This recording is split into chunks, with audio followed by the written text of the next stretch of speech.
esta última clase y Profe, vamos a leer, sí. pero ¿cómo así? La última clase no sería el otro sábado. Ahora en la segunda parte tenemos el examen y la clase del próximo sábado es la clase de certificación final. Ah, listo, listo. Gracias. Ok. Bien, entonces dice, este texto que vamos a leer es un resumen o recoge las ideas más importantes del texto de Hay goces y goces. Es más, les voy a mostrar el texto de Hay goces y goces para que lo recuerden, por si no lo miraron. Está aquí en el curso, en la parte de abajo.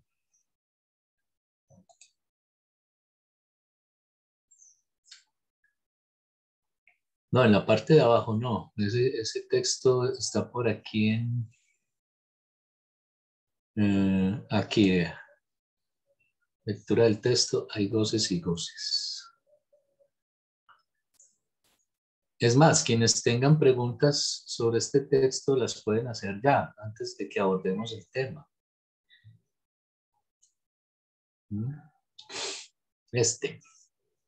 De Rodríguez. ¿Lo recuerdan? Sí, profe. Hasta hace poquito se lo volví a enviar, pues colocarlo en los anuncios. Ajá, sí. Bueno. Entonces leamos la columnita que recoge las ideas principales del texto. Entonces dice así, por aquí le estaba subiendo eso, la letra a esto para que se lea claramente. Entonces dice así, en el psicoanálisis gozo y placer son fundamentalmente opuestos.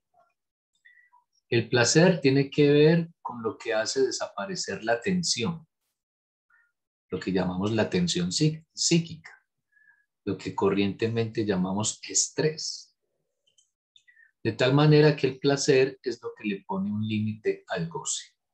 El goce, en cambio, dice Rodríguez, es siempre del orden de la tensión, del forzamiento, del gasto, incluso de la hazaña. Incontestablemente hay goce en el nivel donde comienza a aparecer el dolor. Y sabemos que es solo a ese nivel del dolor que puede experimentarse toda una dimensión del organismo que de otro modo aparece velada. Lo que Freud llamó principio del placer, recuerden todo lo que vimos en las últimas clases relacionadas con la segunda tópica. Dijimos que el ello opera bajo el principio del placer. Entonces, todo lo que Freud llamó principio del placer no es otra cosa que reducción de una tensión. Se experimenta tensión antes de presentar un examen, que es la que ustedes deben tener en este momento. Y se siente descanso, placer, cuando se sale de ese compromiso. O sea que ahora a las 12:40 ya ustedes van a sentir un descanso. El paradigma del placer es el orgasmo. Es la máxima experiencia de placer en el momento en que hay alivio de una tensión sexual, la cual está del lado del goce. El goce, el cual se experimenta en el cuerpo, se necesita de un cuerpo para que haya goce, es algo del orden de la tensión, el dolor, del malestar, del displacer, es decir, del forzamiento. Mientras el placer no se fuerza, el goce gasta. Gasta y desgasta el sujeto.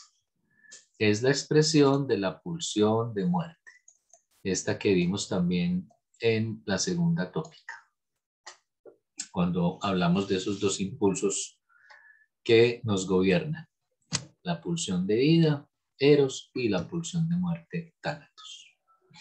Así pues, se habla de goce en el psicoanálisis cuando comienza a aparecer el dolor, cuando se experimenta malestar en el cuerpo. Solo cuando aparece el dolor, el cuerpo se empieza a experimentar. Por ejemplo, los intestinos pasan inadvertidos hasta que se producen retortijones.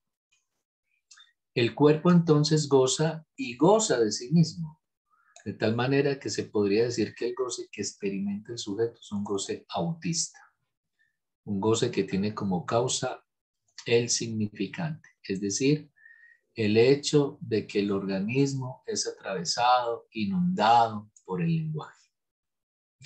El significante es algo que limita el goce. Esto se observa claramente con el goce fálico. El goce fálico, el goce que se localiza en el pene, está limitado por el significante. Junto al goce fálico, que está localizado, está el goce otro. Un goce que es infinito, ilimitado. Se trata aquí de un goce del que no se puede dar cuenta. Es un goce inefable que no puede transmitir. Es un goce inefable que no se puede transmitir, no lo pueden expresar en palabras. El goce fálico identifica al hombre y el goce otro identifica a la mujer y al psicótico, ya que el psicótico se constituye en objeto de goce del otro. Entonces recuerden todo lo que hablamos sobre la psicosis cuando vimos las estructuras clínicas. Junto a lo dicho hasta aquí sobre el goce, Lacan también va a desarrollar el tema del goce del otro como fantasma neurótico. Es uno de los fantasmas neuróticos más lamentables, más graves para las sociedades. Buena parte del racismo, de las guerras, de las luchas o encontronazos sociales tienen que ver con esa ilusión neurótica de que mientras uno no goza, el otro sí goza. Bueno, escucho sus preguntas, inquietudes.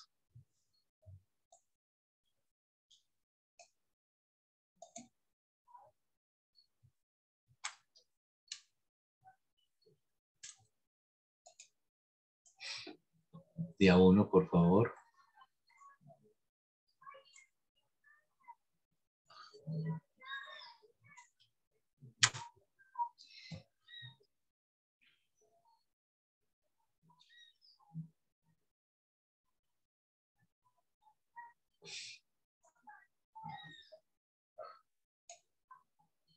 Qué silencio tan infinito. Creo que no hay preguntas. ¿Cómo? No Creo que entendí. no hay preguntas. No hay preguntas. Todo muy claro. Creo que no, de pronto como ya lo habíamos leído, al volverlo a Sí leer. lo habíamos leído. Ajá. Yo sí lo leí, entonces de pronto Pues, al volverlo a leer, de pronto se le aclaran a uno muchas cosas otra vez, pero por eso yo creo que no hay preguntas. Bueno, no hay preguntas sobre el goce fálico, sobre el goce otro, sobre cómo goza una mujer, sobre cómo goza un hombre, por qué el goce del hombre está localizado, por qué el goce de la mujer no, por qué la mujer está del lado del goce del que goza el psicótico. Por eso Lacan decía que las mujeres todas están locas, así no sean psicóticas, bueno, en fin.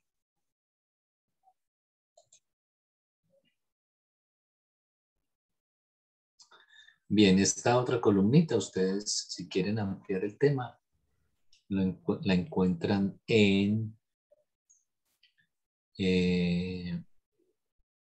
el blog. Vámonos entonces a ver el signo lingüístico. Profe Ya Diva que- hizo una pregunta por el chat, que no le quedó claro las otras clases de pulsiones de vida y de muerte. Las otras clases, no, a mí no me quedó claro las otras clases, la pulsión de vida y de muerte.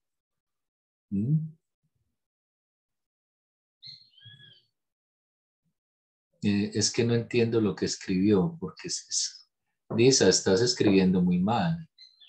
Ojo con la sintaxis. ¿Ah? Puedes volver a escribirlo. Creo que no logro entender la pulsión de muerte y la de vida. Pues es lo que suponemos, pero... Ah.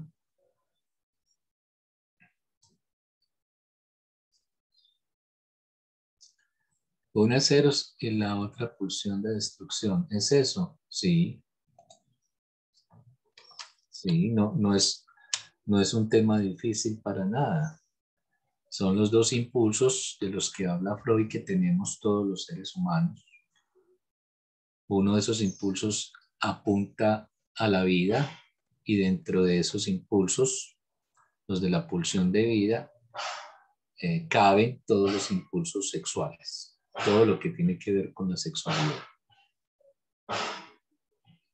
Y el otro impulso que nos habita es el de la pulsión de muerte, que apunta a la destrucción, a romper con los lazos, a acabar con lo construido.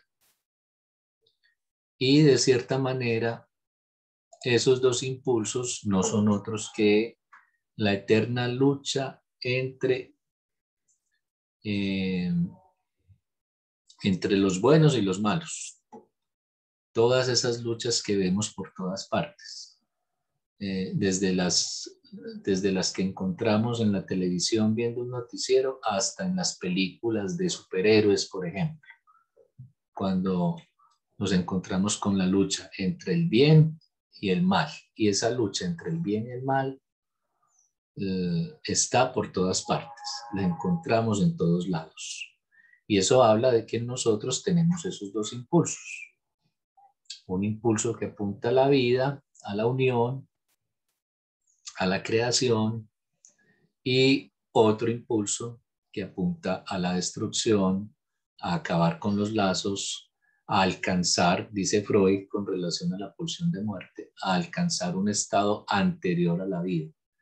Y el estado anterior a la vida, pues no es otro que el de la muerte, el estado inorgánico, dice Freud en los textos que ustedes leyeron, por ejemplo, en el esquema del psicoanálisis, es donde Freud aborda ese tema.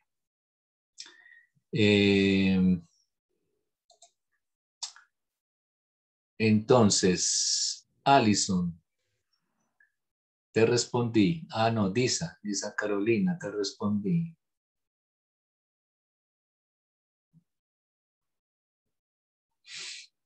Harold describe el eros y la pulsión de destrucción muy bien descrita en el chat. Ustedes la pueden leer ahí. Harold, no es algo así, es así. Eso es exactamente. Muy bien. Bueno, Disa dice que sí.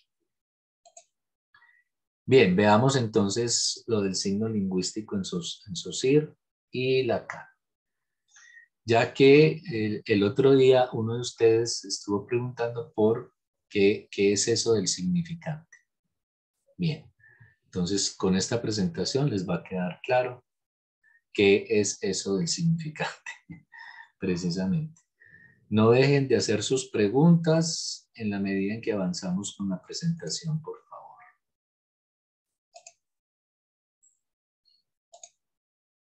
Bueno. Entonces, la lingüística es el estudio científico de la estructura de las lenguas naturales y el conocimiento que los hablantes poseen de ellas.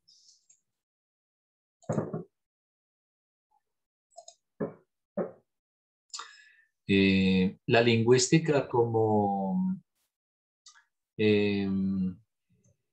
ese discurso dedicado al estudio del lenguaje surgió por allá en los años 50, a mediados del siglo pasado, en manos de Ferdinand de Saussure, que es el padre de la lingüística moderna. Y fue el primero, asombrosamente, fue el primer científico, digámoslo así, fue el primer teórico que se interesó en estudiar el lenguaje. Cuando llevamos haciendo uso del lenguaje durante toda nuestra existencia como seres humanos. Entonces, apenas hace poco más de medio siglo apenas alguien se interesó en estudiar el lenguaje.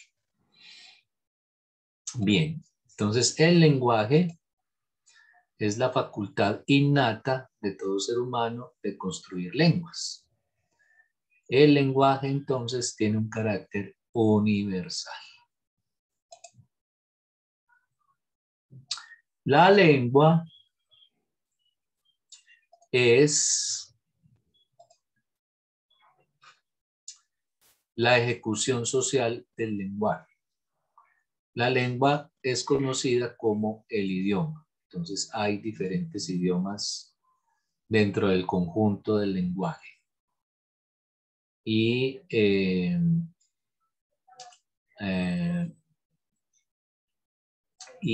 eso hace que pues no tengamos un solo lenguaje, sino que hay varios lenguajes y que incluso tenemos que aprender una segunda lengua para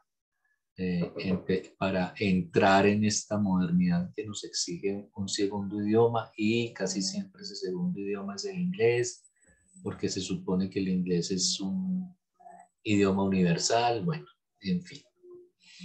Aunque el español también ha conquistado su lugar como segundo idioma en otros lugares del mundo. Bien, entonces lenguaje, lengua y habla. El habla es la ejecución individual de la lengua. Entonces, por eso podríamos decir que el español que hablamos aquí en Colombia es distinto al español que se habla en España y distinto al español que se habla en Argentina, y así sucesivamente. Es más, dentro de nuestro país también hay ejecuciones individuales de la lengua. Es muy distinto cómo hablan los costeños, a cómo hablan los del interior, a cómo hablan los caleños, a cómo hablan los santandereanos y a cómo hablamos nosotros los paisas, que hablamos así como cantadito. En cambio los santandereanos hablan como durito y los costeños se tragan las letras para hablar, y los caleños también tienen otro estilo en el momento de hablar. Entonces, a eso es a lo que llamamos el habla, a la ejecución individual de la lengua.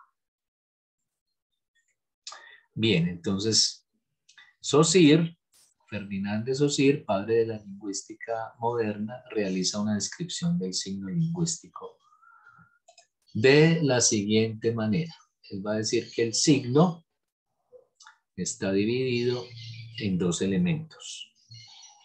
El significado está compuesto por el significado que va unido, esa barrita en la descripción que hace Saussure de el signo, esa barrita une al significado con el significante. Entonces veamos lo que es el significado y lo que es el significante, tal y como lo explica Ferdinand de Saussure. Entonces él va a decir que el significado es equivalente al concepto y el significante es la imagen acústica, es decir, la representación de la palabra. Eso es lo que es el significante, la representación de la palabra. Casi que podríamos decir que son las palabras en sí mismas, ¿sí? Toda palabra es un significante. Y Saussure supone que a esa palabra, a ese significante, va unido un significado, que es lo que él va a describir con la palabra concepto. Es decir, que el significado es la representación mental de la cosa, digámoslo así, y el significante es la huella psíquica del sonido, la palabra como tal. ¿Por qué decimos huella psíquica? Porque se supone que el idioma que nosotros manejamos lo tenemos inscrito en nuestra memoria, en nuestro psiquismo. allí hay una inscripción del sonido de esa palabra, que es lo que permite que la reconozcamos como haciendo parte de nuestro idioma, de la lengua que hablamos. Entonces, el significado es la representación mental de las cosas, y todas las cosas que existen porque están nombradas con una palabra, con un significante. Incluso podríamos decir que lo que no tiene nombre todavía, lo que no ha sido nombrado con una palabra, no existe para nosotros todavía. Puede ser que haya muchas cosas que existan, pero no sabemos nada de ellas en la medida en que no han recibido todavía un nombre, una palabra. Bueno, y la palabra es la huella psíquica. También podemos decir que el significado es lo designado y el significante designa algo, alguna cosa real o ficticia. Y eso es lo maravilloso del lenguaje, y es que gracias al lenguaje podemos crear cosas que no existen, que son ficticias. Podemos ser creativos, imaginativos, podemos ser creadores, que es lo que hacen en la literatura, crear personajes, crear duendes, crear brujas, crear fantasmas, crear cualquier tipo de personaje de ficción, gracias a que contamos con el lenguaje para nombrar cosas que incluso no existen en la realidad o en lo real. Asimismo, todo lo que existe como algo, las cosas, también tienen su significante, es decir, la palabra con la que nombramos o designamos esa cosa. Entonces, repito, el significado es lo designado y el significante es lo que designa algo, alguna cosa. Bueno, también, bueno, entonces, Saussure en su Tratado de Lingüística Moderna nos da este ejemplo de la relación entre el significante y el significado. Entonces, el significante es la palabra como tal, la palabra árbol, y el significado es la representación mental que tenemos de ese significante, de esa palabra. Entonces podemos pensar en algo como esto. Enseguida vamos a ver cómo Lacan subvierte esta relación que hay entre el significado y el significante. Bien. Entonces, el significado es el plano del contenido y el significante está en el plano de la expresión, es el sonido de la palabra en tanto tal.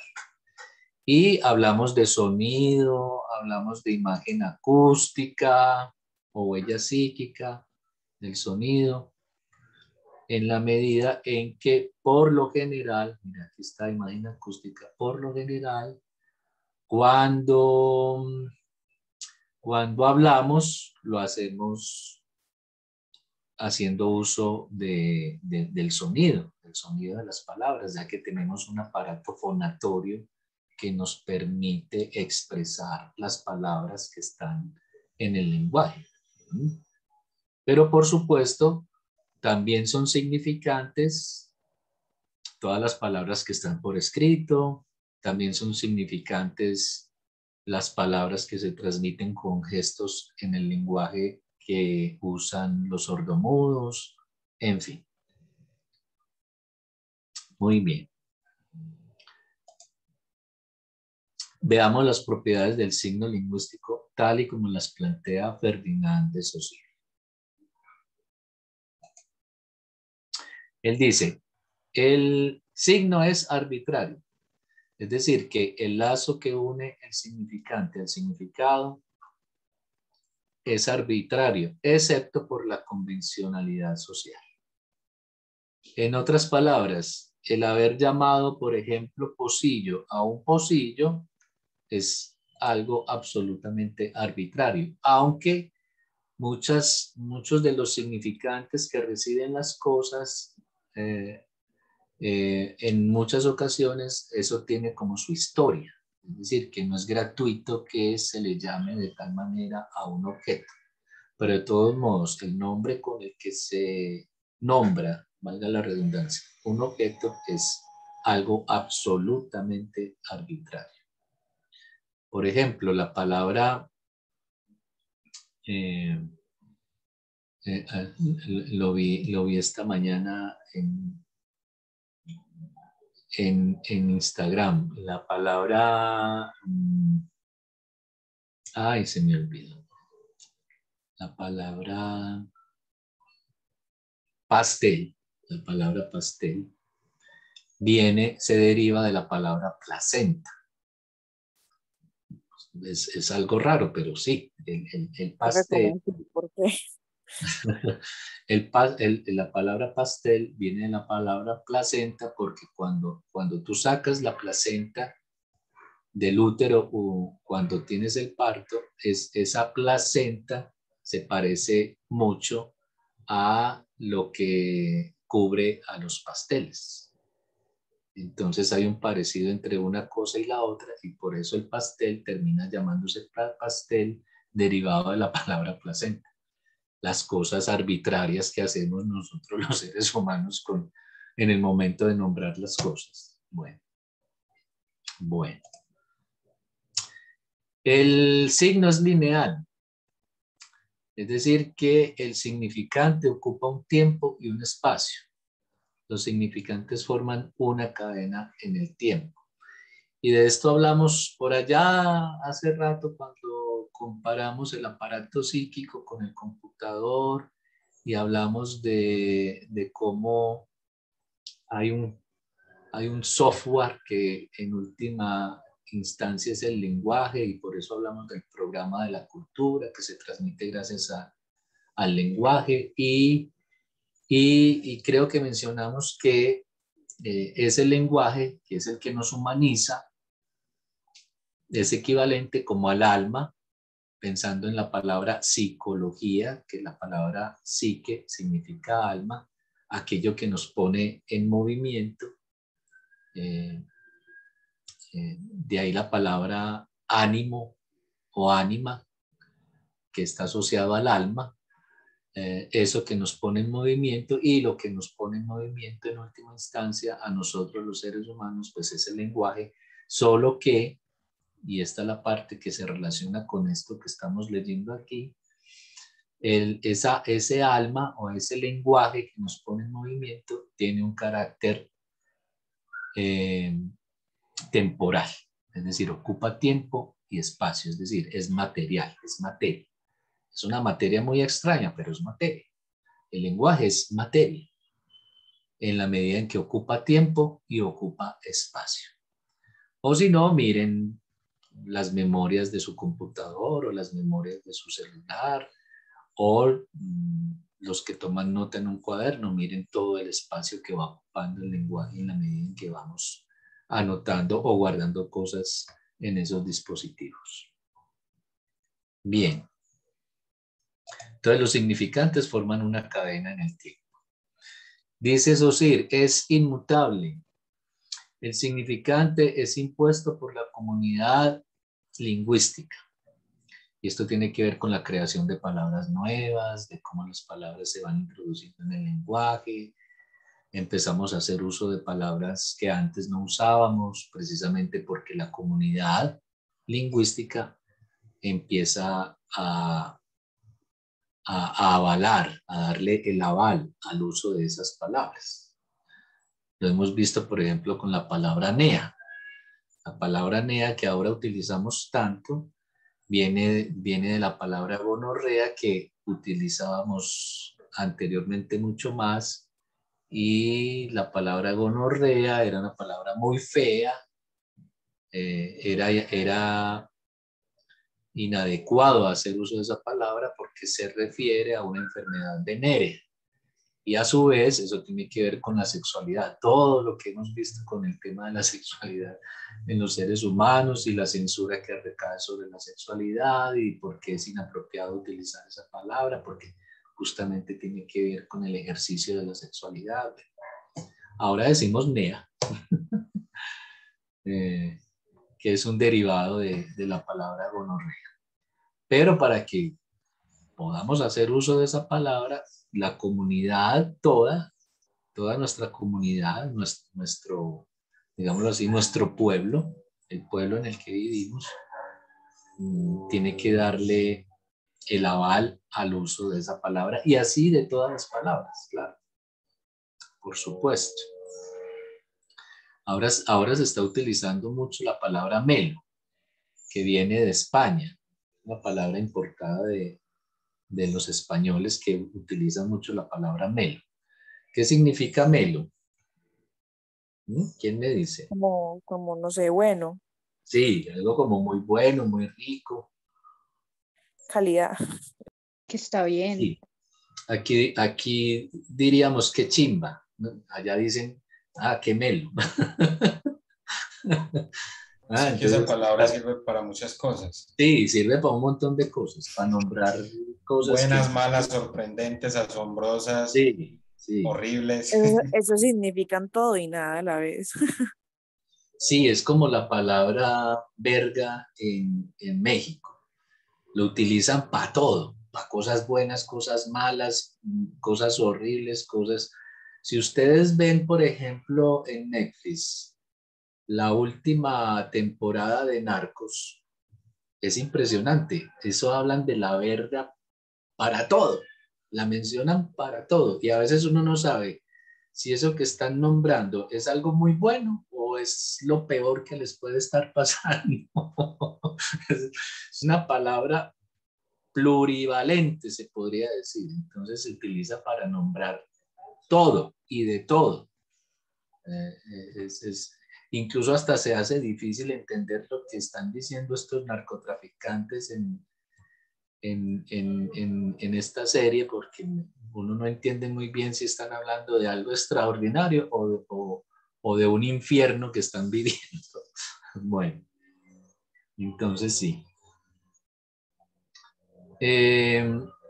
Dice también Saussure, el significante es mutable, así como es inmutable, es paradójico, es inmutable, es impuesto por la comunidad y permanece en el discurso de los seres humanos durante décadas incluso. Hay unas palabras que cambian rápidamente, pero otras se quedan. Pero también es mutable, a través del tiempo se alteran los signos lingüísticos y lo social realiza cambios en su uso. Bueno. Entonces veamos qué hizo Lacan con la teoría lingüística de Ferdinand de Saussure. Lacan hace una subversión del signo lingüístico, es decir, que le da primacía al significante sobre el significado. Es decir, que cuando decimos subvierte el signo lingüístico es que cambia los elementos que conforman el signo lingüístico, los cambia de lugar. Pasa el significante a estar encima de la barra y pasa al significado a estar debajo de la barra. Y vamos a ver por qué. Porque este es como un aporte que hace Lacan a la teoría lingüística del signo. Y además esta barrita, aquí lo decimos enseguida, esta barra ya no une al significado con el significante, sino que separa al significante del significado. ¿Por qué? Porque, y Lacan lo va a explicar exactamente con el mismo ejemplo que utilizó Ferdinand de Saussure, que es este, árbol. Entonces, cuando uno habla de la palabra árbol, o cuando uno dice la palabra árbol, no necesariamente estamos pensando en la planta que tenemos aquí al frente. Usted se asoma por su ventana y ahí al frente de su ventana hay un arbolito. No necesariamente estamos hablando de eso cuando yo nombro la palabra árbol, porque la palabra árbol también puede estar significando a un árbol de levas, que es una pieza mecánica que hace posible que los automóviles se muevan. Podemos estar hablando también de un árbol genealógico o de un árbol respiratorio o de un árbol de liso. ¿Qué es un árbol de liso? Yo no me acuerdo qué es un árbol de liso. Busquemos eso. Busquémoslo en Google. Vámonos para... bueno, aquí mismo estamos en Google. Entonces, abramos por aquí. Árbol de liso. Yo no me acuerdo qué es eso. Es un palo que atraviesa como, no sé, algo que utilizan en fábricas, dice, de tapices. ¿Dónde? ¿En qué? Lo utilizan mucho en las fábricas de tapices, yo no entendí. Ah, sabes que sí, puede ser. Árbol de liso. Significado de árbol de liso. En las fábricas de tapices, palo que atraviesa la urdimbre. Ah, sí, señora. ¿Y tú por qué sabías eso? ¿Acaso tienes una fábrica de tapices? No, pero no, sino que, pues eso se veía mucho en el Huila, entonces, como yo vivía allá. Claro, sí. Pero mira, aquí busqué en imágenes y no aparece. Bueno, debe aparecer por aquí en algún lado. El árbol de liso.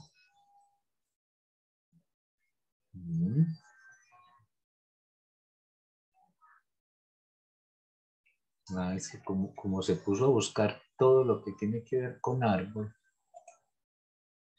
entonces por eso aparecen árboles.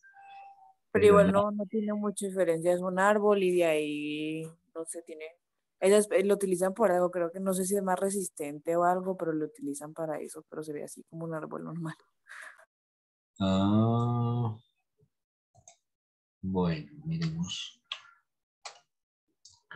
Vamos a ver si aparecen imágenes del árbol de liso, solo exclusivamente del árbol de liso. Y también hay un árbol de liso con ese. ¿Qué será eso? No aparece nada. Bueno, pero entonces ya sabemos que sí, se utiliza para hacer tapetes. Árbol de Diana, árbol de ruedas, árbol de Navidad, es decir, la palabra árbol o el significante árbol puede tener diferentes sentidos, diferentes significaciones,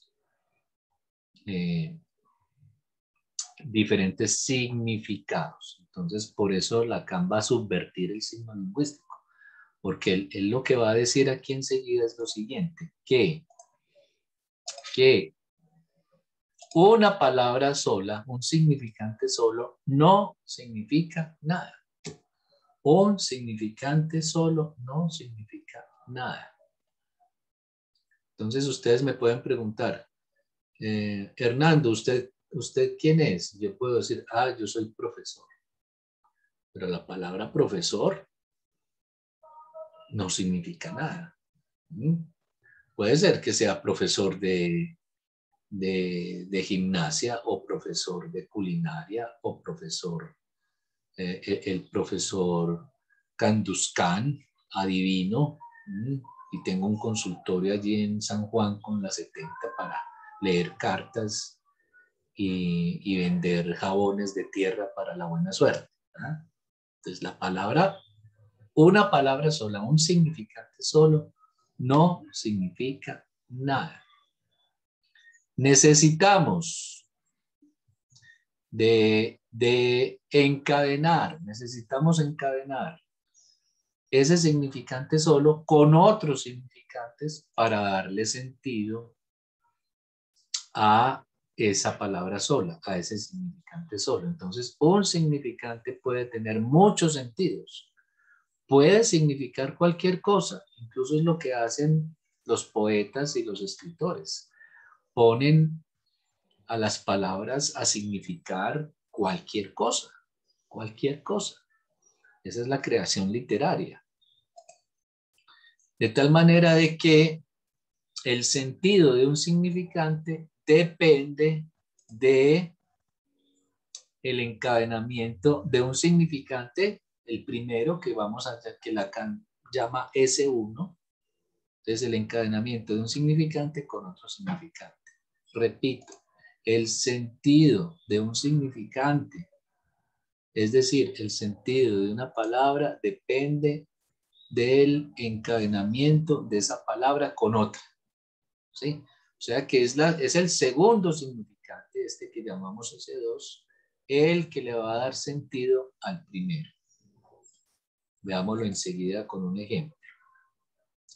Entonces, se produce la cadena significante en la medida en que yo encadeno un primer significante que solo no significa nada con un segundo significante que es el que le va a dar sentido. Miren, a eso se le llama retroacción. Este segundo significante le da sentido al primero, formando la cadena significante. Es decir, que el primer significante se une al segundo significante y así se produce el significado, se produce el sentido. Por ejemplo, y creo que la otra vez les había dado este ejemplo. Aquí tenemos un primer significante, S1, perlas, el significante perlas. Este significante perlas es el mismo aquí arriba y aquí abajo, ¿sí? Las perlas. Ese es el significante 1, S1, que solo no significa nada. ¿Sí? Yo digo perlas y ¿de qué perlas estoy hablando? Lo que pasa es que en el uso corriente del lenguaje casi siempre le damos un significado a la palabra que escuchamos. Así como cuando escuchamos árbol, pues pensamos en una planta que está sembrada aquí al frente de mi casa. Y cuando escuchamos la palabra perlas, casi siempre pensamos en las perlas del collar, pero perlas puede significar cualquier otra cosa, como lo vemos aquí con el ejemplo. Si yo encadeno este primer significante perlas a del collar, eso adquiere un sentido, adquiere una significación, adquiere un significado. Esa palabra perlas adquiere un significado. Pero si uno ese mismo significado, que solo no significa nada, a otro significante de tu boca, las perlas de tu boca, este significante perlas adquiere un sentido completamente distinto a el que tiene en la primera oración. Entonces es muy distinto decir las perlas del collar a decir las perlas de tu boca. Y aquí estoy haciendo una metáfora. ¿Se acuerdan que hablamos un poquito de la metáfora la otra vez? Relacionada con los dos principios que funcionan en el inconsciente, el desplazamiento y la condensación.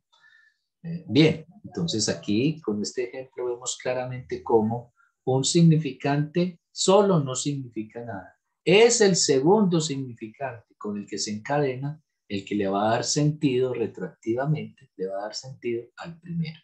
Y eso sucede siempre, siempre que hacemos uso del lenguaje. Entonces, así pues, el S2, el segundo significante, es el que le da sentido al primero, retroactivamente. Se dice retroactivamente porque tenemos que, hay un retorno hacia el primer significante para darle un sentido. Hay como un regreso. Con el segundo significante regresamos a pensar qué es lo que significa ese primer significante. Bueno. Entonces, por ejemplo, y esto nos pasa mucho, ¿sí? que su pareja o su novio o su novia dicen algo y usted dice, ¿qué me quieres decir con eso? Y esa persona tiene que empezar a encadenar otras palabras para darle sentido a lo que quiso decir primeramente. Igual sucede cuando leemos. A veces leemos una oración y no la entendemos. Solo cuando leemos una segunda oración que encadenamos a la primera, le damos sentido a esa primera oración. También nos sucede con los párrafos. A veces leemos un párrafo y no entendimos nada. Solo cuando leemos un segundo párrafo, le podemos dar sentido, le podemos dar una significación al primer párrafo. Incluso nos pasa con los libros. A veces leemos un libro y no entendemos nada. Necesitamos leer un segundo libro para darle sentido al primer libro que leímos. Y así sucede con todo lo que se relaciona con el uso del lenguaje. Bien. Profe, ¿Qué hay? también podría aplicar a, por ejemplo, cuando uno conoce a alguien de una cultura muy diferente a la de uno. Uh-huh. Por decir, no sé, voy a irme a un extremo. Una persona Hare Krishna. De repente la veo y digo, pero ¿por qué se comporta así? Y ya cuando conozco a otra persona así, o a varias personas más así, empiezo como a atar cabos y a entender que, bueno, es el comportamiento de ese grupo de personas. Sí, ¿Sería algo así también? Sí, es algo como así, aunque para entender una cultura como la de Hare Krishna tenemos que sentarnos a hablar con ellos y que ellos nos expliquen por qué visten como visten, por qué se pelan la cabeza, por qué se dejan un mechoncito en el centro de la coronilla, por qué se dedican a meditar, por qué son vegetarianos y así. Entonces, solo el encadenamiento de las palabras formando un discurso es lo que me permite a mí poder entender las experiencias, las situaciones, las personas, las culturas, en fin, todo. A todo le tengo que dar una significación, a todo le tengo que dar un sentido haciendo uso del lenguaje, pero teniendo en cuenta que una palabra sola, un significante solo, no significa nada. Hay que encadenarlo con otros significantes para que el primero adquiera algún sentido. Eso Sí, es. profe.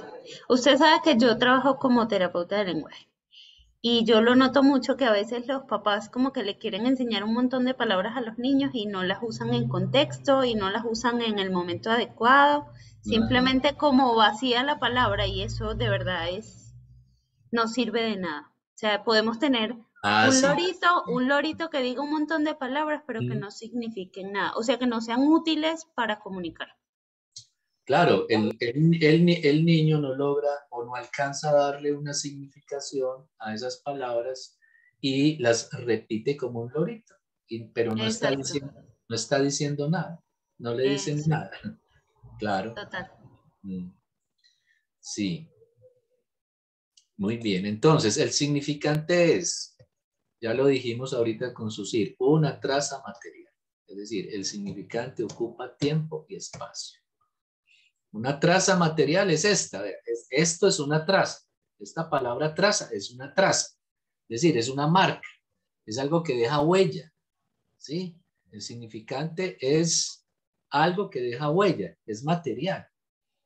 Miren su cuaderno, miren su memoria en el celular y en el computador, por todas partes. El significante siempre deja una huella y en ese sentido es material.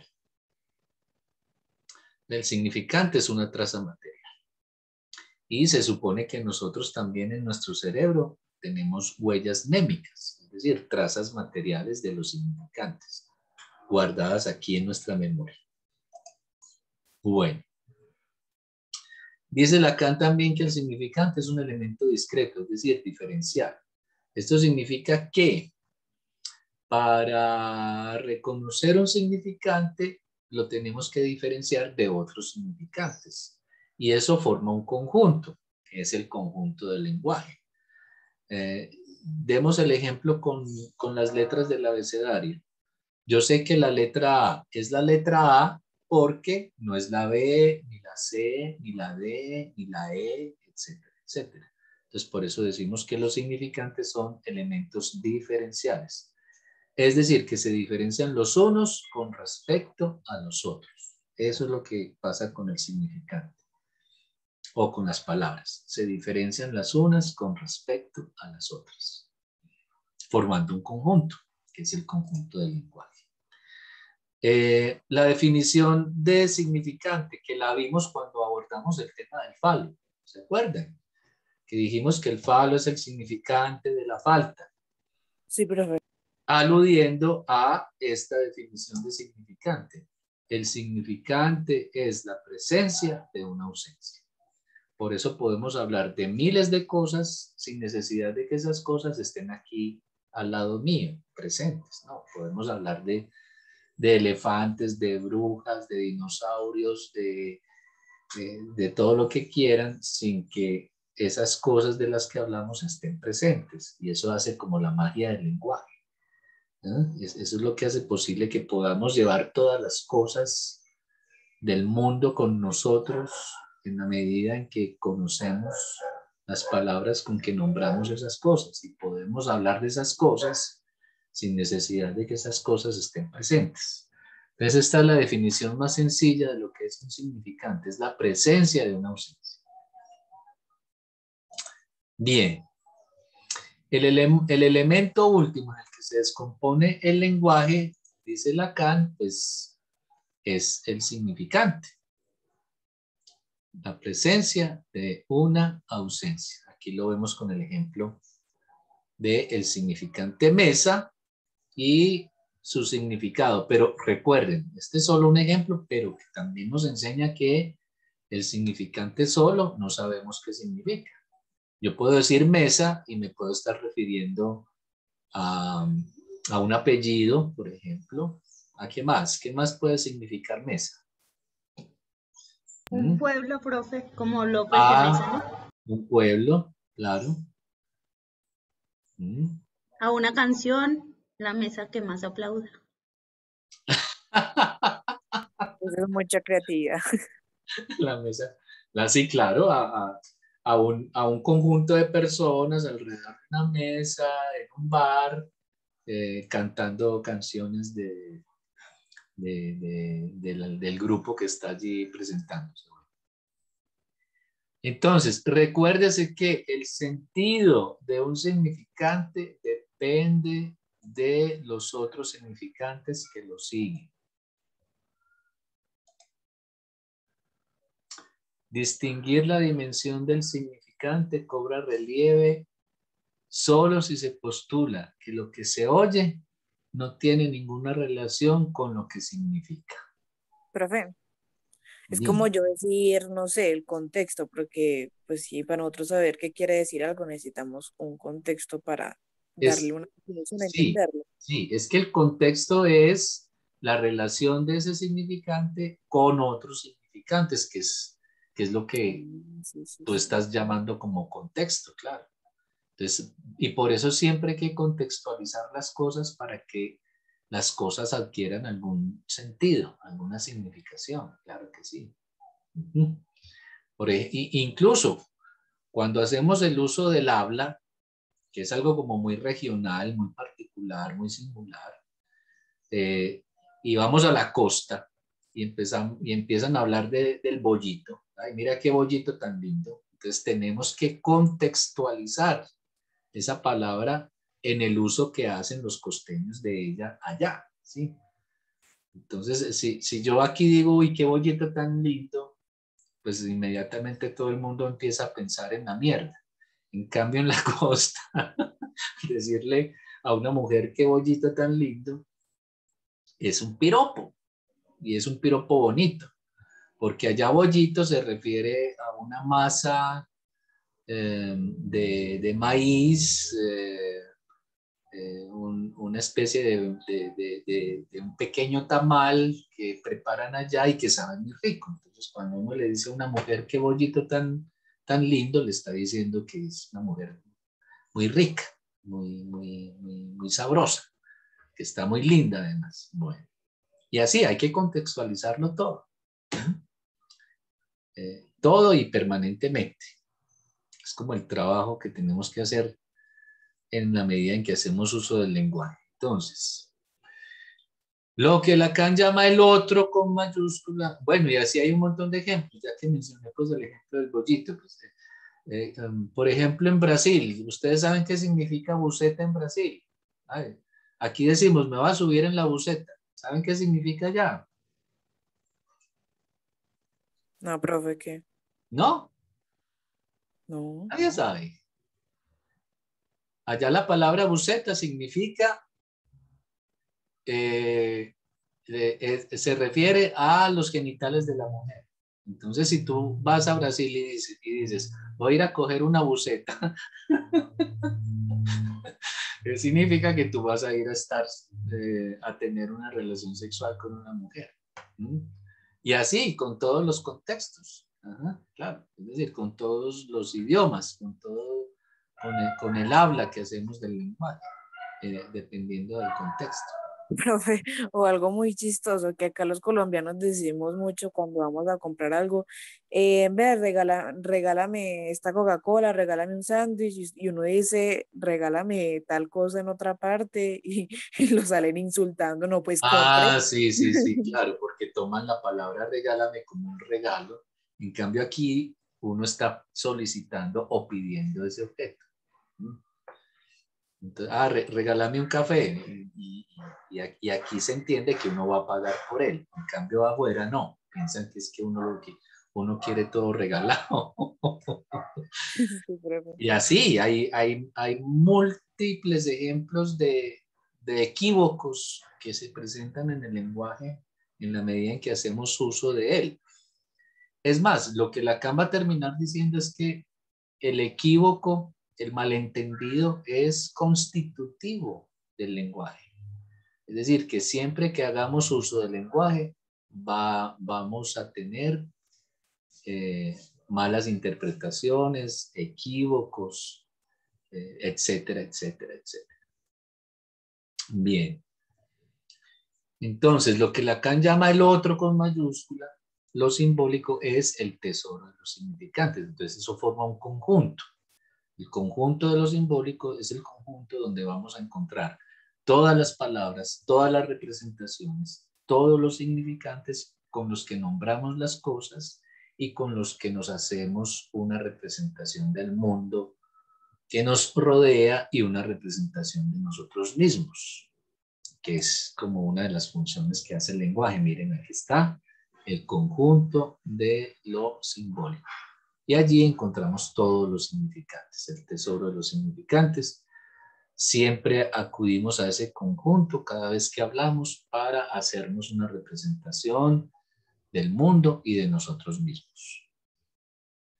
Entonces, el conjunto de lo simbólico constituye el lenguaje y este es el aspecto interesante, importante que introduce el psicoanálisis lacaniano estudiando la teoría freudiana, y es que el lenguaje es el que va a determinar la posibilidad de existencia del sujeto, que es otra manera también de decir que el lenguaje es lo que nos humaniza y nos hace seres humanos y nos hace existir como seres humanos, es decir, como sujetos.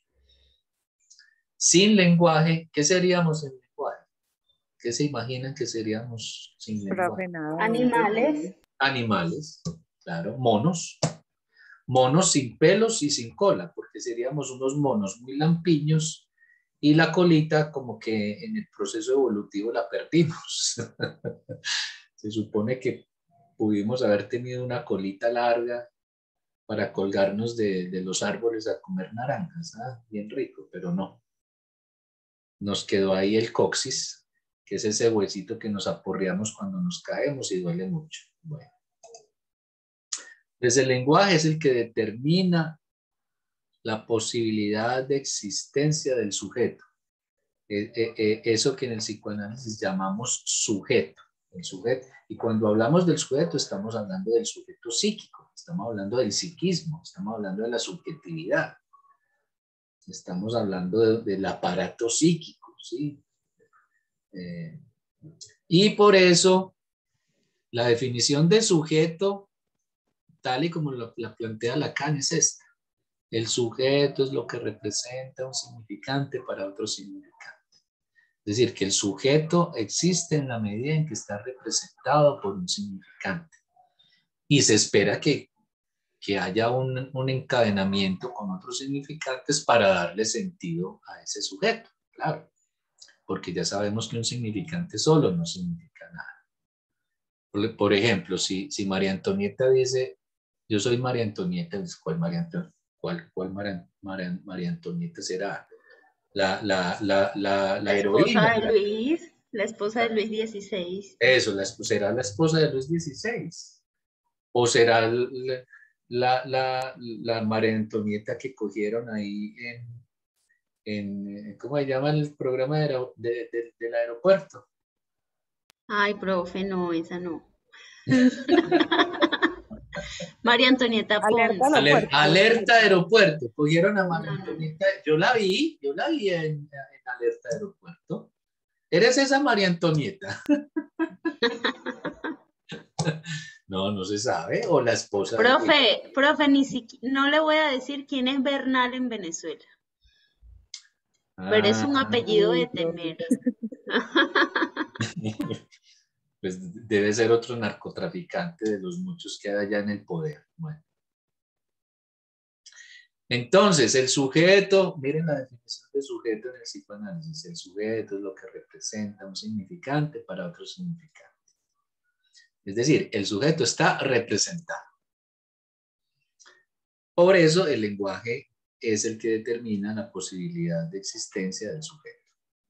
Sin lenguaje no seríamos sujetos, no seríamos personas, no seríamos individuos, no seríamos personajes psicológicos, no tendríamos una subjetividad, no existiríamos, seríamos animales en efecto. Y los animales, como los monos, por ejemplo, pues no se distinguen entre ellos, no tienen una representación de sí mismos. Bien, entonces, todo lo que se relaciona con el sujeto está estructurado, organizado y depende directamente del símbolo, es decir, del lenguaje. Inclusive su constitución psíquica, su psiquismo, su mente, es un efecto de su relación con el lenguaje. Por eso, por allá, cuando vimos la primera tópica freudiana, hablamos de ese software que constituye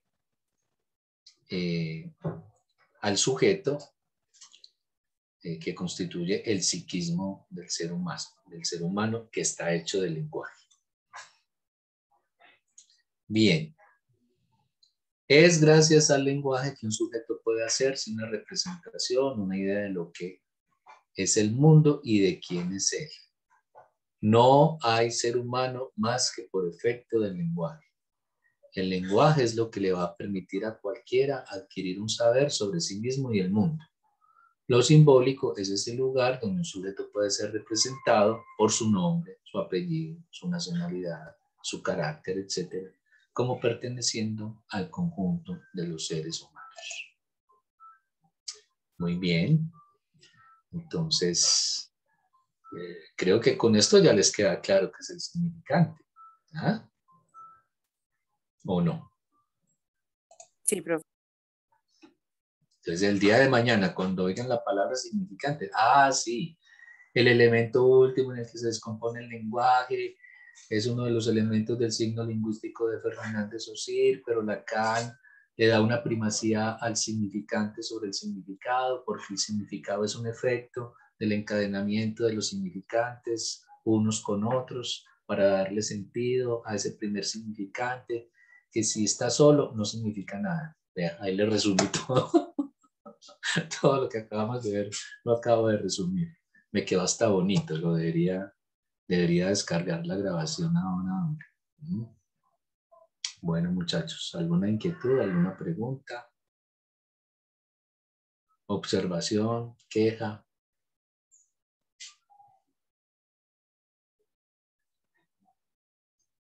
Bueno, entonces voy a parar la grabación.